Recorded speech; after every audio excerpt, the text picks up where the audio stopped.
Guys, welcome to English tutorials channel. আজকের ক্লাসে আমরা ভোকেটিভ সেন্টেন্সের নারেশন চেঞ্জ শিখব। ক্লাসটি খুব তাড়াতাড়ি করব আমরা এবং খুব অল্প সময়ের একটি ভিডিও হবে, তাই আমি আশা করব যে তোমরা ভিডিওটি পুরোপুরি শেষ পর্যন্ত দেখবে এবং লাস্টের ভিডিওটি যদি তোমাদের ভালো লাগে তাহলে ভিডিওটিকে অবশ্যই লাইক করো, বা যদি ফার্দার তোমাদের কোনো ডাউট থাকে তাহলে অবশ্যই কমেন্ট করে আমাকে জিজ্ঞেস করবে। ওকে, আমরা ন্যারেশন চেঞ্জের অলরেডি ইন্ট্রিকেট ব্যাপারগুলোকে নিয়ে আমাদের ডিসকাশন শেষ হয়ে গেছে। আমি আশা করি যে তোমরা নিশ্চয়ই সেই সমস্ত ভিডিওসগুলো ভালো করে ফলো করেছো এবং তোমাদের বাকি অন্যান্য ধরনের সেন্টেন্সে ন্যারেশন চেঞ্জে কোনো প্রবলেম নেই। ন্যারেশন চেঞ্জের সব থেকে গুরুত্বপূর্ণ যে ইস্যুটা সেটা হচ্ছে টেন্স চেঞ্জের ইস্যু।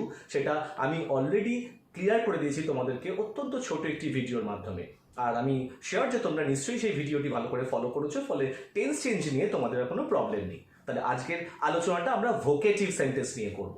এই ধরনের সেন্টেন্স জেনারেলি ন্যারেশন চেঞ্জের একটু স্পেশাল কেসের মধ্যে পড়ে, অর্থাৎ একটু এক্সেপশনাল কাইন্ড অফ সেন্টেন্স, যে সেন্টেন্সগুলি জেনারেলি আমাদের পরীক্ষায় খুব ফ্রিকোয়েন্টলি আসে এবং আমরা অনেক সময় কনফিউজ হয়ে যাই, তাই তো? তো ভোকেটিভ সেন্টেন্স কাকে বলে আগে সেটা জেনে নিতে হবে আমাদেরকে। ভোকেটিভ সেন্টেন্স মানে হচ্ছে সম্বোধন সূচক বাক্য, অর্থাৎ যে বাক্যের দ্বারা একজন ব্যক্তি আরেকজনকে সম্বোধন করে। আমি উদাহরণস্বরূপ দুটি বাক্য দিয়ে রেখেছি, এই দু রকমের বাক্যই আমাদের পরীক্ষায় কিন্তু ভীষণভাবে আসে। দেখে নাও, প্রথম বাক্যটি রয়েছে the boy said Ramesh comma I want your help, অর্থাৎ ছেলেটি বলেছিল রমেশকে ডেকে যে আই ওয়ান্ট ইউর হেল্প, যে আমি তোমার সাহায্য চাই। সেকেন্ড বাক্যটি রয়েছে the boy said to Ramesh comma inverted কমার মধ্যে brother comma I want your help. দুটি বাক্যের মানে কিন্তু সেম, কিন্তু যেখানে একটু ডিফারেন্স চলে আসে সেটা হচ্ছে সম্বোধনের ক্ষেত্রে।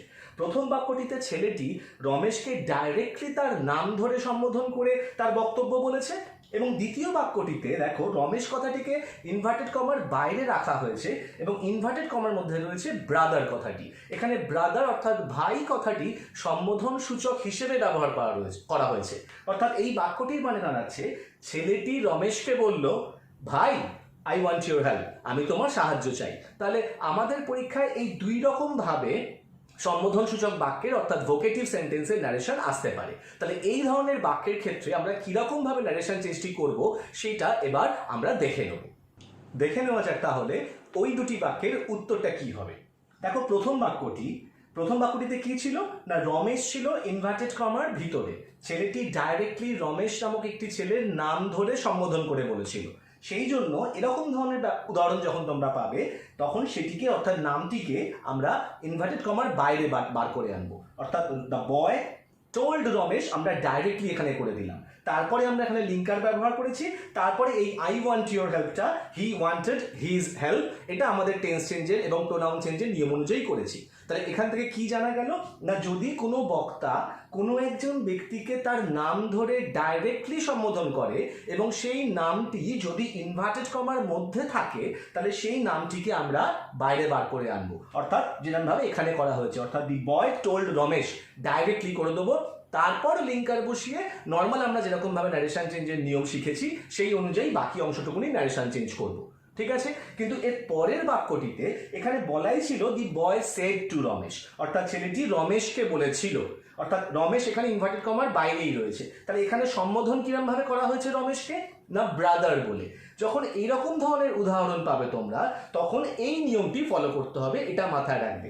দেখো, আমি লিখেছি অ্যাড্রেসিং রমেশ অ্যাজ ব্রাদার, অর্থাৎ এই অংশটুকুনি মানে হচ্ছে রমেশকে ভাই বলে সম্বোধন করে, অ্যাড্রেস করা মানে হচ্ছে সম্বোধন করা, অর্থাৎ রমেশকে ভাই বলে সম্বোধন করে তারপরে আমরা মেন ন্যারেশন চেঞ্জটা করেছি।